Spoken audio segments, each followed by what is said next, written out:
Gold is in profit-taking mode today after 4 straight days of gains, rallying by 6% over that period. Concerns about the coronavirus pandemic are driving flows towards the safe haven precious metal.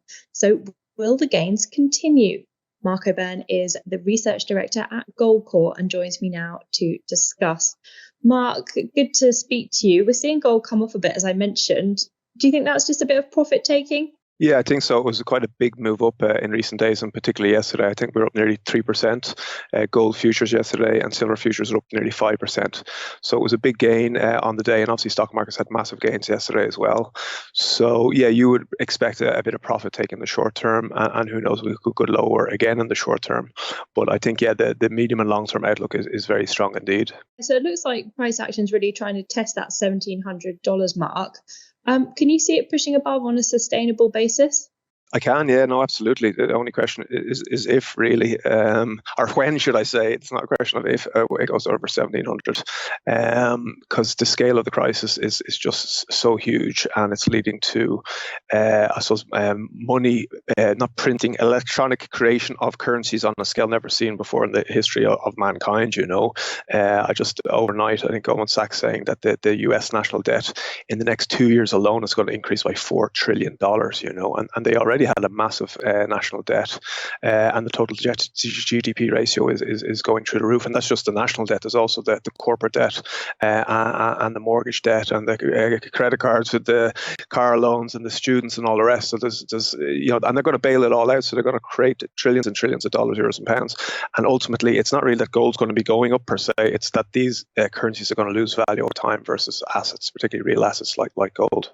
It's interesting to see sort of the correlation between gold and some other assets recently, though, because, I mean, just in recent sessions, for example, when we've seen equities rally and we've seen the markets on risk on mode, we've also seen some risk off assets like gold rally as well. I mean, what do you make of the correlation between gold and risk right now? Yeah, there can be in the short term, there can be correlations like that, but I think it's important. I mean, if you're trading markets, yeah, you need to be mindful of that. Obviously, if you're investing, you need to be more mindful of the long-term correlations, and the long-term correlations are that gold has either negative correlation or inverse correlation with risk assets, particularly stocks and bonds. So, and we're actually beginning to see this now. There's a bit of chatter there when gold prices fell there 2 or 3 weeks ago. Gold prices fell 6% in 1 week, and I saw headlines in the media saying, oh, this shows that gold is not a safe haven. And then the following week, gold prices rose 7 or 8%. And I didn't see similar headlines sort of qualifying the previous headlines, you know. So it's important to focus on gold on the medium and long term. And on the year to date, which is very important, gold is actually up now, I think it's 12% in dollar terms. Euro terms is up around 15%. And in sterling terms, obviously the pound has come under significant pressure again this year. It's up actually 18 or 19% in sterling terms year to date. So gold is now the top performing asset in the world. It's outperforming even US Treasuries. The 30-year bond is also the other asset that's performing very well. It's up 14 or 15% year to date in dollar terms. So right there, it's again acting as a hedge and a safe haven, and indeed a source of returns when investors need a source of returns. But as you said, in the short term, I just think everything is going to be so volatile in the coming months and weeks, and I think it's going to be volatile for a long period of time. I think this is going to be a new normal for the coming months, and we're going to have slight periods of risk on, but in general, I think we'll have more risk off, huge volatility. I think for people trading markets, obviously, be very mindful with stop losses. I think it might be more of a, you know, you might get less clear trends. I think gold and silver are in long-term bull markets now, and stock markets are in bear markets, but you might get less sort of trend following markets, and you might get more volatility, and therefore it might be more of a sort of a scalper's market whereby, you know, you take your profits whenever you get your profits, you know, if you're trading. So kind of we touched on the demand side now. What about the supply side? I mean, you were quoted in the press recently talking about the shortages of small gold bars. Can you just explain to us a bit about what's going on? Why are we seeing these shortages? And presumably that's bullish for gold. Yeah, and it's not just small gold bars, it's big gold bars as well, you know, and big silver bars. So everything from kilo bars, which are 32.15 ounces, worth 40 or 50,000 dollars, to 1,000-ounce silver bars. They have been shortages, and it's basically because there's huge unprecedented demand not seen since the last financial crisis. But what's happening now is there also is, as you're alluding to, issues on the supply side. So back during after Lehman Brothers and during the global debt crisis or financial crisis from 2008 to 2011-12, it was very much demand driven, and there was periods when there was a lack of supply, and basically dealers, mints, and refineries got cleared out by the banks and by investors globally. Whereas today, for the first time, we're seeing very significant issues on the supply side, and that's because the biggest refineries in the world have shut down, including three of the biggest ones in Switzerland, the Royal Canadian Mint, which is one of the biggest refineries in the Americas, and then the three biggest ones in Switzerland were shut down, and other mints have sort of their production has slowed down. So there's been announcements now that the refineries are going to go back to production, but they're only going to be at 50% capacity, which means they're going to produce 50% less bars. So it's leading to supply crunches, and basically most dealers have been completely sold out. We have direct relationships with some of the mints, like the Royal Mint. We're an authorized distributor, and the Perth Mint. So we're getting supplies in drips and drabs on a daily basis, and we're catering to that demand. But it is absolutely unprecedented, and it means that the premiums for physical have gone up very significantly. So before, we would pay people, if people were, we make a market when people were selling to us, we would buy a kilo bar at 1% below spot, or kilo bars in volume at 0.5%, 1% below spot. Whereas today we're actually buying kilo bars at 1.5% over spot. So we're actually incentivizing the sellers, and they're getting a good premium on their physical gold.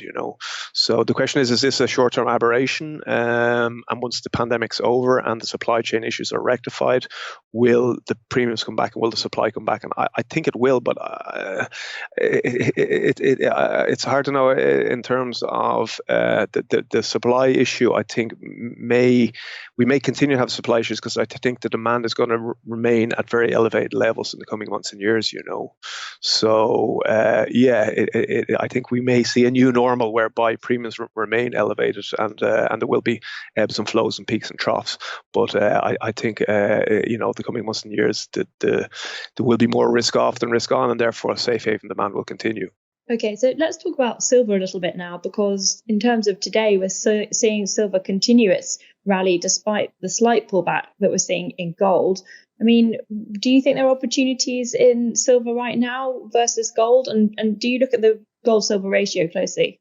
Yeah, we do, very much so, and a lot of our clients do, and I think our clients would have bigger allocations to silver than many out there, because we've long favoured silver, and we basically tell clients, listen, silver is more volatile, but in terms of risk return, it's more volatile, but you are likely to get much higher returns, and obviously that was seen during the last financial crisis when silver went from below $5 to $50 per ounce.